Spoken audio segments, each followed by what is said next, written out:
Hi everybody and welcome to Thrifty Thursday. I can't wait to share with you what I got this week at the thrift store.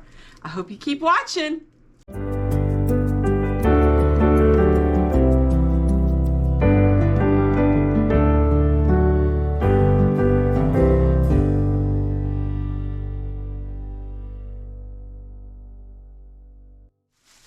Hi everybody and welcome back to my channel. Today is Thrifty Thursday and this is a fun time of the week where I can share with you a little bit what I got at the thrift store. Most time my purchases are around $5 to $6.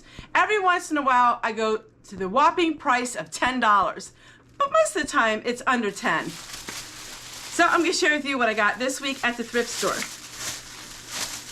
Super duper fun. All of us girls got to go together because my granddaughters had off school for President's Day.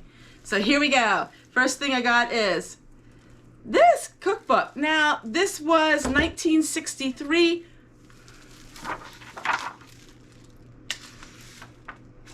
So this cookbook is 1950s, but I have a question. And I paid $1.50 for it. But let me take the price tag off and I gotta ask you, what does this mean? So it says meals from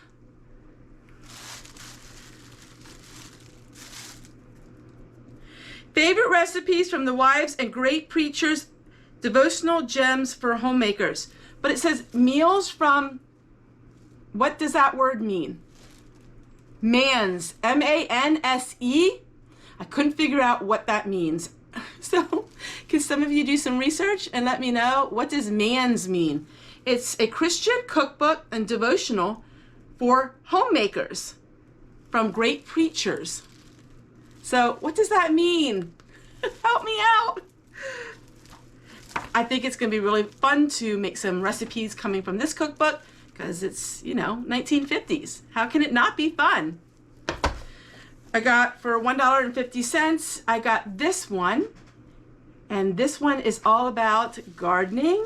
And I love these books. I think this one was from 1983. I love these. There's a set of these.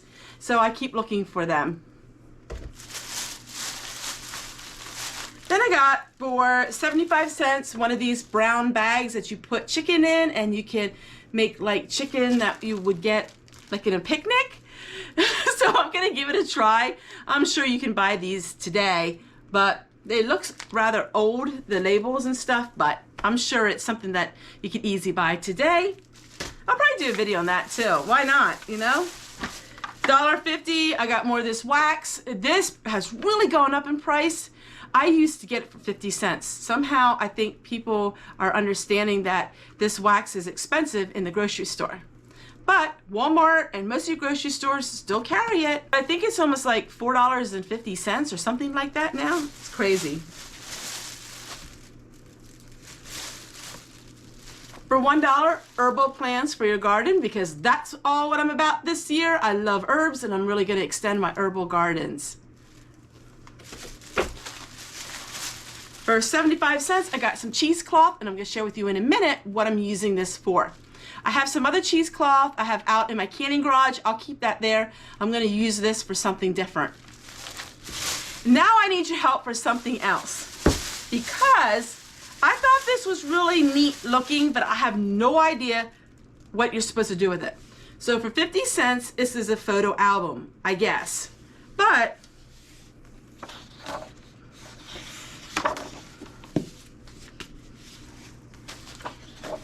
each page is black, but what stumped me was after each page it's one of these.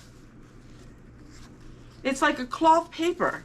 What is this for? What are you supposed to use this for? I'm sure it's something really simple and I'm just not thinking what it could be, but I have no idea. Like, what would you use this for? Is it a photo album with paper? I'm gonna use it to press flowers in it and to press some herbs and make a garden book with it. But have you ever seen anything like this? And if you have, is it for photos to keep them from sticking or something like that maybe? Let me know in the comments below about this and about this. What in the world does that word mean and what do I use this for? All right, so now I'm going to show you what I'm using this cheesecloth for today. My friend Wanda, a couple years ago, came to our home and visited us. She was a subscriber, and that's how I got to know her. She gave me all of this beeswax. Well, as you have been seeing, I am going through all of my items. I'm really decluttering and doing all of that, and I found this beeswax, and I need to, I would call render it. I know it's not called rendering. I'm not sure what you want to call it, but I need to melt it down, and then I need to put it through cheesecloth to get out all the imperfections of it, because this is actual raw beeswax. It smells amazing. I'm going to melt this down, then I'm going to put it through some cheesecloth so it strains all the impurities out of it, and then I'm pouring it into these bees molds with little bees on it. You've seen me make some homemade soap with them. And then that way I have the beeswax in smaller quantities, so when I make my salves and my lotions and all of that, it's easier to work with. So everyone, there's my Thrifty Thursdays, and I'll show you here in a moment how I'm going to put all of my wax together and make it more manageable so I can use it. This year my motto is use it up. So I'm trying to organize and use everything up and not buy so much new. And this way I can see what I have, and I'm having so much fun in doing so. It's a lot of fun organizing and knowing exactly what do you have.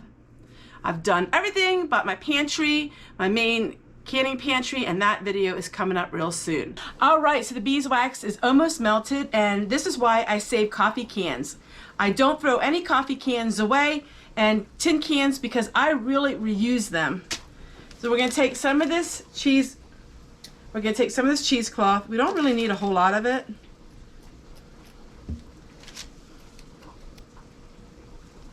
Separate it, and I made it a small investment of $6, and I bought really heavy-duty rubber bands. I love these heavy-duty rubber bands because they work so much better than the cheap ones that you buy. So I did invest a little bit in that. For all kinds of projects, you can use this for if you're working with lard or you're working with fat. You can use this if you're working with straining your herbs and making your essential oils or your essential lotions. All this is amazing. You don't need expensive items to make something that can work just as well as something that you would buy on Amazon. But I would recommend that you get these really good postal rubber bands. They're great. They're heavy duty if you're working with a lot of herbs or you're working with things that you need the strength of a good rubber band. All right, so now we're going to go ahead and we are going to get our beeswax, and I'll show you how we do that. Take our melted beeswax. Now this is raw beeswax. This is why I'm doing it. If you buy it in the store, you won't have to do this. And we're just going to go ahead and pour it in our cheesecloth.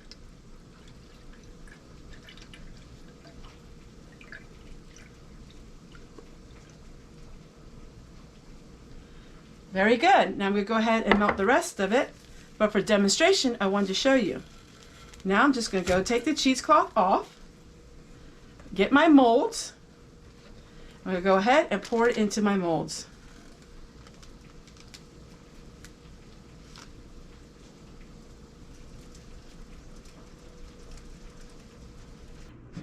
Thank you guys for watching, and until I see you again tomorrow, I hope you're having a great day. Bye everybody! Just a quick reminder, if you want to see my daily videos, you have to click on the notification. Click select all to be notified of my videos.